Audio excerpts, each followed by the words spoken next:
चलिए, hello hello everyone, हाय। तो कैसे हैं आप सभी लोग? आशा करती हूँ आप सभी लोग बहुत अच्छे होंगे, स्वस्थ होंगे।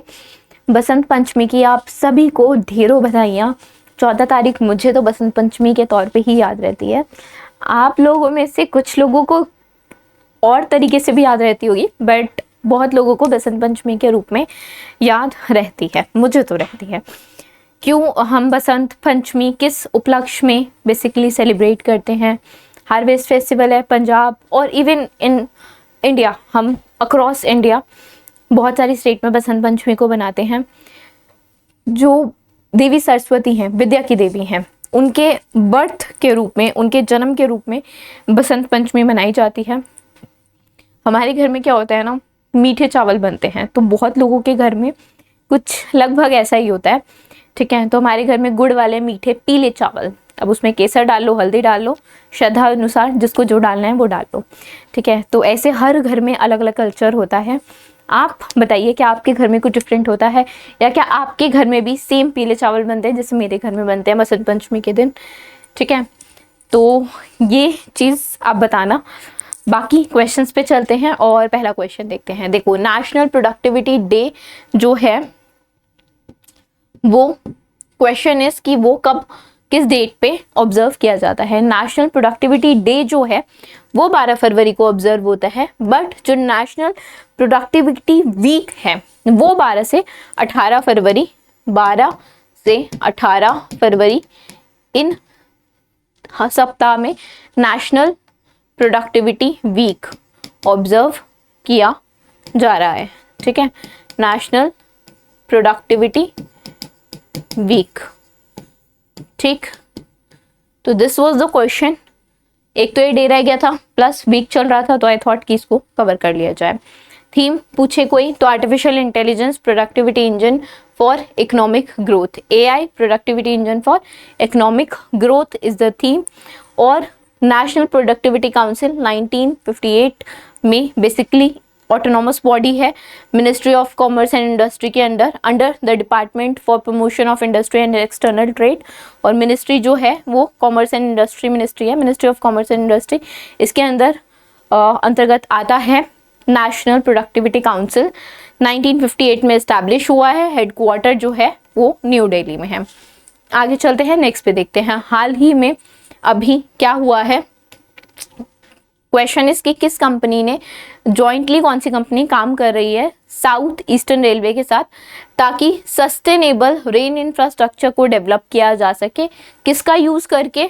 स्लैग बेस्ड एग्रीगेट का यूज करके सस्टेनेबल इंफ्रास्ट्रक्चर बनाया जा सके। ठीक है, तो ये काम कर रही है टाटा स्टील। ठीक है, टाटा निर्माण के नाम से भी आप इसके जो सैग एग्रीगेट प्रोडक्ट्स हैं उसको आप देखते हैं बहुत जगहों पे कंस्ट्रक्शन में। टाटा एरिगडो is being used and it is a greener substitute of natural aggregate जो यूज होता है रोड की कंस्ट्रक्शन में। टाटा निर्माण की मैंने बात की थी, रॉ मटेरियल के तौर पे यूज होता है ब्रिक्स में, सीमेंट मेकिंग में। अच्छा, ये जो मैंने अभी वर्ड यूज किया, this one, slag based aggregate. Slag आप छोटा से छोटा कंकड़ पत्थर भी बोल सकते हो, रेलवे ट्रैक्स पे जो पत्थर होते हैं वो भी बोल सकते हो। नेचुरल फॉर्म में आप माइन करते हो उसको, ठीक है, माइंस से निकलते हैं, और आर्टिफिशियली भी आप उसको बना सकते हो। That Tata steel is doing, right.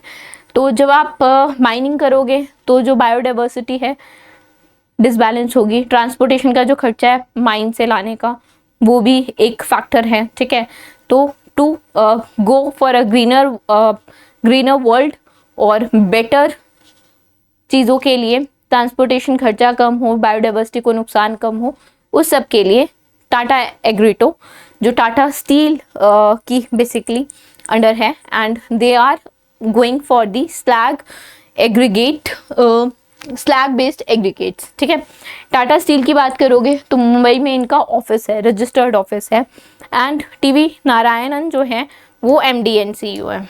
ठीक है, MD and CEO is TV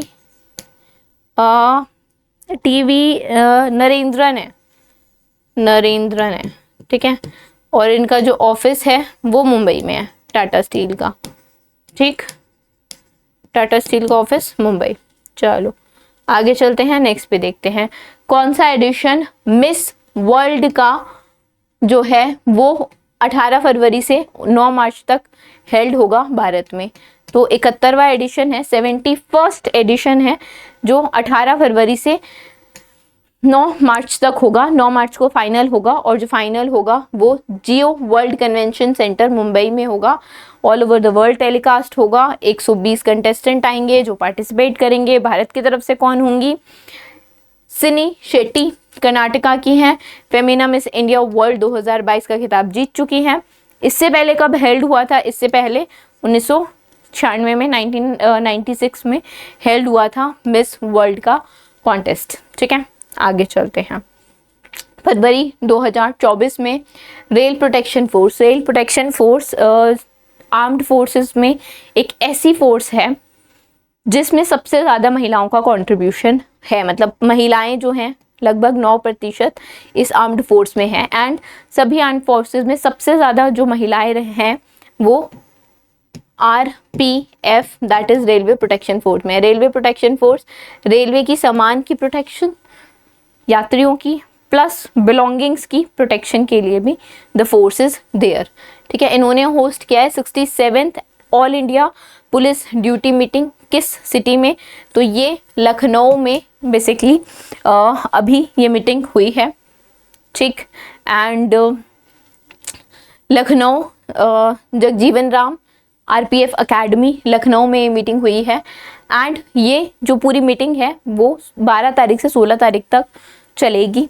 ठीक, दिस इवेंट ये जो पर्टिकुलर इवेंट है, देखो सिक्योरिटी फील्ड में जितने भी या आर्म्ड फोर्सेस या जहाँ पे भी आपको जज करना है किसी ना किसी वे में कि चीज़ें सही हैं गलत है, जहाँ इंटेलिजेंस यूज़ हो रही है, ठीक है, जहाँ पे सिक्योरिटी की बात है, ठीक, वहाँ पे लोगों का जो एक सोचने का तरीका है या जो स्किल्स हैं वो बेटर और बेटर ही होनी है। इन मीटिंग्स में क्या होता है, ऐसी चीज़ों पे बात करी जाती है ताकि जो मोर एनहेंस्ड वे है किसी चीज़ को डील करने का, टैकल करने का, वो लोगों को उससे लोग अप टू डेट रहें बेसिकली। तो basically this meat is a call for law enforcement professional, ताकि वो इकट्ठे आए, लर्न करें, स्ट्रेंथन करें एंड एक्सेल करें in investigative skills, right. RPF act 1957 के तहत RPF सेट हुआ था, ठीक है, एंड सेफगार्ड करता है that I have already told you. 2004 से बेसिकली बिलोंगिंग्स, सामान को भी की भी सुरक्षा करना इन्हीं का ही काम है। नाइटिंगेल ऑफ इंडिया, भारत की कोकिला सरोजनी नायडू को कहते हैं। क्यों आया क्वेश्चन? इंटरनेशनल वुमेंस डे 8 मार्च को हम ऑब्जर्व करते हैं, ठीक है, इंटरनेशनल वुमेंस डे। जो नेशनल वुमेंस डे होता है वो 13 फरवरी को ऑब्जर्व होता है, 13 फरवरी को। तो 13 फरवरी को नेशनल वुमेंस डे था और ये बर्थ एनिवर्सरी होती है सरोजनी नायडू जी की, और इस बार 145th बर्थ एनिवर्सरी थी। सरोजनी नायडू जी के बारे में थोड़े से फैक्ट्स जान लेते हैं। सरोजनी चट्टोपाध्याय के नाम से इन्हें हम जानते हैं, भारत की कोकिला, नाइटिंगेल ऑफ इंडिया के नाम से। INC की प्रेसिडेंट रही हैं, इंडियन नेशनल कांग्रेस की प्रेसिडेंट रही हैं 1925 में, ये इंपॉर्टेंट फैक्ट है। सिविल डिसोबीडियंस मूवमेंट और क्विट इंडिया मूवमेंट में इनका सहयोग रहा है, ये इंपॉर्टेंट पॉइंट है। गवर्नर रह चुकी हैं यूनाइटेड प्रोविंस की 1947 में और पहली महिला थी जो गवर्नर बनी, ये इंपॉर्टेंट पॉइंट है। और वर्ल्ड वुमेन्स इंडिया एसोसिएशन का गठन किया है इन्होंने 1917 में, ये भी इंपॉर्टेंट पॉइंट है। तो स्टैटिक से ये क्वेश्चन आपको मिल सकते हैं स्टेटमेंट फॉर्म में या कैसे भी ये पूछा जा सकता है, तो नोट कर लेना। कितना इंटरेस्ट रेट फिक्स किया गया है EPFO द्वारा, एम्प्लॉय प्रोविडेंट फंड के द्वारा, एम्प्लॉयज प्रोविडेंट फंड डिपॉजिट पे 2023 से 24 के टेन्योर में, हर साल चेंज होता है। इस साल जो रखा गया है वो 8.25 रखा गया है। सबसे ज़्यादा जो रहा था वो 13-14 के टाइम पे 8.75 रहा था, ठीक है। अभी भी 3 साल का अगर आंकड़ा देखो तो अभी भी जो 8.25 है वो ज़्यादा ही है, ठीक है। 13-14 और 14-15 ये 2 साल तक हाईएस्ट रहा था। चलो आगे चलते हैं। पर्सनालिटी का नाम बताना है जिन्होंने जो अपॉइंट हुए हैं new brand ambassador the fit India movement के। द फिट इंडिया मूवमेंट एक जो पीएम मोदी जी हैं, भारत सरकार का एक इनिशिएटिव है बेसिकली पीएम मोदी जी की अध्यक्षता में। तो फिट इंडिया मूवमेंट के जो ब्रांड एम्बेसडर बने हैं, कोई फिल्म स्टार नहीं बने, कोई प्लेयर नहीं बने, ये बने हैं हमारे IRS ऑफिसर। आप कह सकते हो 22 साल की उम्र में, 2000 आई थिंक 9 में 22 साल की उम्र में इन्होंने UPSC एग्जाम क्लियर करके ही was the IRS officer and the name is Narendra Kumar Yadav ji. ये जिस हिसाब से फिट रहते हैं उसी को मद्देनजर रखते हुए पहली बार ऐसा हुआ है कि कोई सिविल सर्वेंट को इंडिया में इन्होंने इतनी प्रेस्टिजियस पोजीशन की ब्रांड एम्बेसडर बने हैं, उसको होल्ड किया है। ठीक है, IRS ऑफिसर हैं, जैसे मैंने बताया 2009 में 22 साल की उम्र में he has cracked and he was the youngest IRS officer.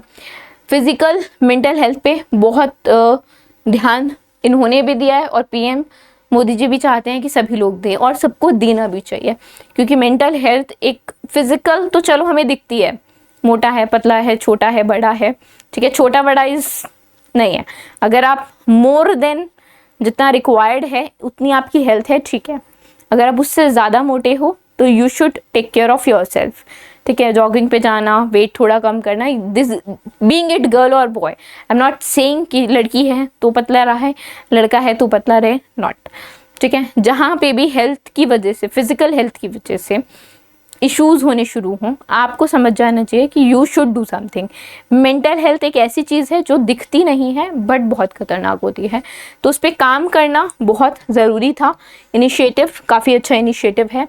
आगे बात करते हैं किस इंडियन स्पोर्ट्स पर्सनालिटी को ऑनर किया गया है with a plaque at famous ice palace. Ice palace कहाँ पे? जुंग फरूच, जिसे आप टॉप ऑफ यूरोप के नाम से जानते हैं, स्विट्जरलैंड में है। ठीक है, तो किस स्पोर्ट्स पर्सनालिटी को ऑनर किया गया है? नीरज चोपड़ा जी को ऑनर किया गया है और इन्होंने अपना जो इनका जैवलिन है वो भी डोनेट किया है। अच्छा, इनके साथ साथ रॉजर फेडरर, गोल्फर रॉरी मैक्रोय, ठीक है, इन्होंने भी, इनके भी जो पर्टिकुलर आप कह सकते हैं इंस्ट्रूमेंट्स तो वॉन्ट से, ठीक है, तो इनका भी वहाँ पे इन्हें भी ऑनर मिला है। ठीक है, हॉल ऑफ जो फ्रेम है जुनफ्रॉच में, it serves as a testament to the spirit of जो अकम्प्लिशमेंट है या डेडिकेशन है टुवर्ड्स योर स्पोर्ट्स, उसके लिए वॉल ऑफ फ्रेम सेट की गई है। स्विट्जरलैंड की बात करोगे तो इनकी जो कैपिटल है बर्न है। ठीक है, स्विस फ्रैंक जो है F है ये, ठीक है, स्विस फ्रैंक जो है वो करेंसी है। और वॉयले एम हर्ड, ठीक है, वॉयला एम हर्ड इनके प्रेसिडेंट है। ठीक है, तो प्रेसिडेंट भी याद रखना। चलो आगे चलें, नेक्स्ट देखते हैं। Which of the following has been awarded Nelson Mandela award? WHO के द्वारा किसे दिया गया है हेल्थ प्रमोशन के लिए? तो WHO के द्वारा नेल्सन मंडेला अवार्ड दिया गया है निमहंस बेंगलोर को। हेडक्वार्टर इनका बेंगलोर कर्नाटका में है। प्रतिमा मूर्ति इनकी जो है डायरेक्टर हैं। ठीक है, हेडक्वार्टर को पूछे तो बेंगलोर में ही है, और अगर डायरेक्टर की बात करोगे तो डॉक्टर प्रतिमा मूर्ति। ठीक, अवार्ड मिला है नेल्सन मंडेला अवार्ड WHO के द्वारा।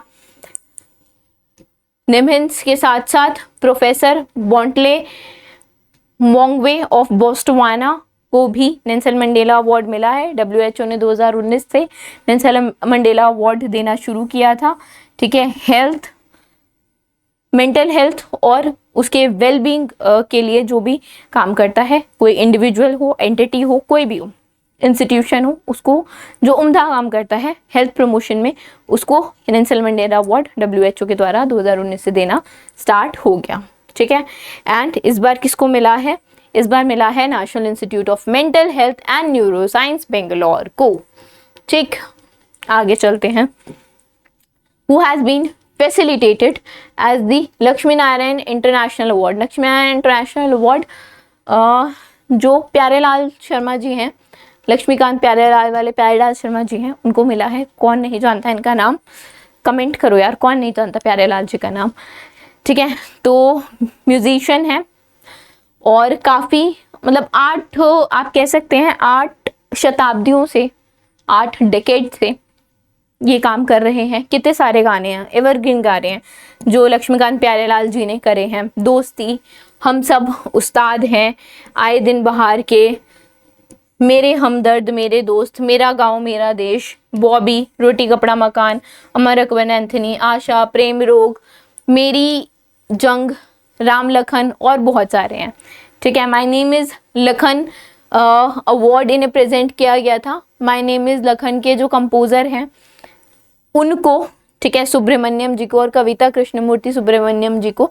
Lakshmi Narayan global music festival में।